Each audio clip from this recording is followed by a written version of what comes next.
Hi again and welcome back to Milton Mo Junction. I haven't done a lot since the last video. I think I always seem to say that, but it's true really. Most of it has been waiting for materials or planning how I'm actually going to do the part of the layout that I'm thinking about.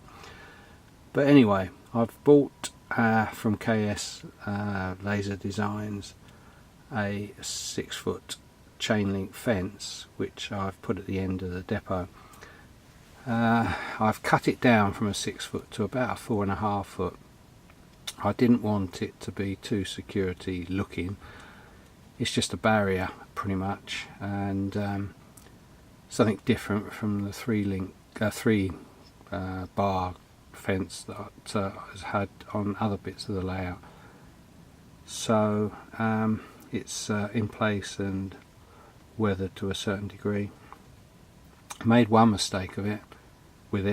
I cut it a little bit too short when I was gluing it to the posts. Obviously I lost a little bit of its length when I did it, so when I got to the last post it was a fraction too short. So what I did was I got a bit more that I hadn't used, cut that to that size, rolled it around a pencil and made it as if it was a sort of roll of the stuff, glued that onto the fence to cover up the missing bit, and I've left it as a roll basically because although that part of the fence probably won't show, it'd be behind too many buildings, but I didn't want it just looking silly if anyone did see it at any point. So I might actually turn it into a little scenario, put a guy there repairing it or extending it, because to be honest the fence doesn't actually do anything or go anywhere at that end, so it would look a little bit silly anyway. But I might put a guy there with just another post or a pile of posts, and as if he's going to extend it around a bit more, but we'll do that. And it's just got over a little bit of a problem. As I mentioned earlier, the other problem is materials. I'm waiting for some gravel, more gravel bits which I need to lay here. This one here is the wrong size, but I've put it down as a base so I don't use too much of the real stuff when I get it. So that's all ready to go. This is the real size I want, which I mix with a bit of fine cinder, and it's made my sort of paths and bits of gravel on this side and on the other side. Unfortunately I've run out. It's Jarvis brown ballast chippings. Now you'd think that would be easy to get some more. Oh no, they seem to make so many different sizes and shades, and even I bought this on an off chance, which is what's laid down the other end at a show, but it was the wrong size and it's the wrong code number, but I didn't know that at the time. So I went online, did a search for that particular code number, found it, put it in, ordered it, got back the ballast, same code number but the wrong size. So I'm not sure whose fault that is. I think I've tracked it down again now.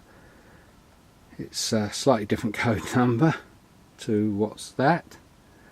It says it should be, but if it's the right size I don't mind, but it's just a bit annoying really.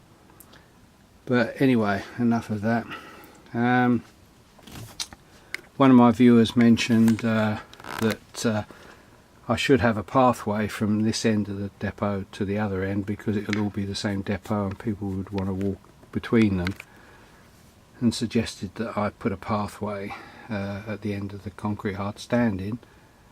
Well, I sort of knew that anyway, but I thought, well, yeah, I will do that. So I've extended, made a pathway up to the crossing there, which I've now put a crossing in place. You can see the pathway up there started, which will go to the building, and over this side, obviously this is in the way, we'll go to this area, which I can't do much about yet. Until I get some more materials, I need some Wooden Scenics fine ballast grey blend which seems to be a bit short in supply around here.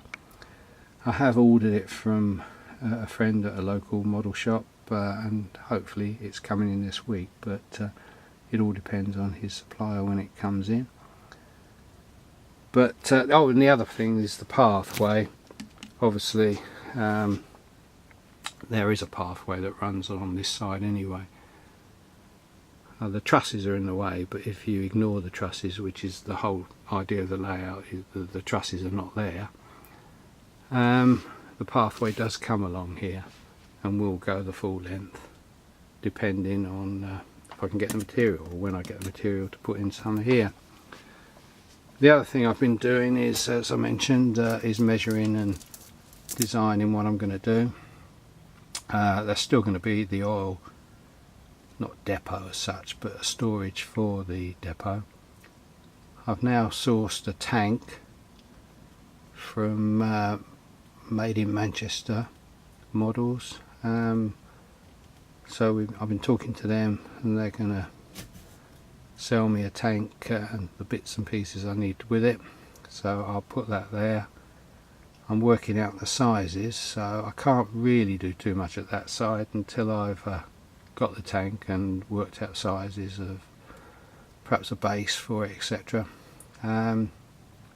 So it's all a little bit on hold. I can potter around, I can do some more ballast on that bit there, because I now know what I'm going to do with the track. I don't need to sort of leave that, because where I put the tanks won't actually affect the track anymore. So excuse me, I'll get on with that and probably post the video. I'll see how long this is, and I might actually post it up at this stage, so depending whether I do or not. Yeah, I think I'll probably post it, so I'll just stick this up now. Any comments, please feel free to leave them, and subscribe if you wish. But thanks for watching, and bye for now. Oh, just one other thing. God, my throat's going again. One other thing.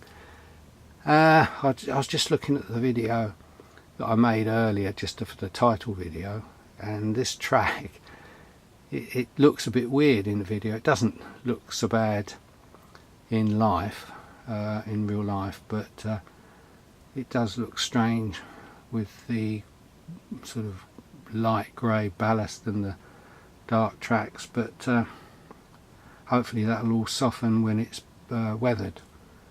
So yeah, I'll leave it at that. So bye for now. Thanks for watching. Bye.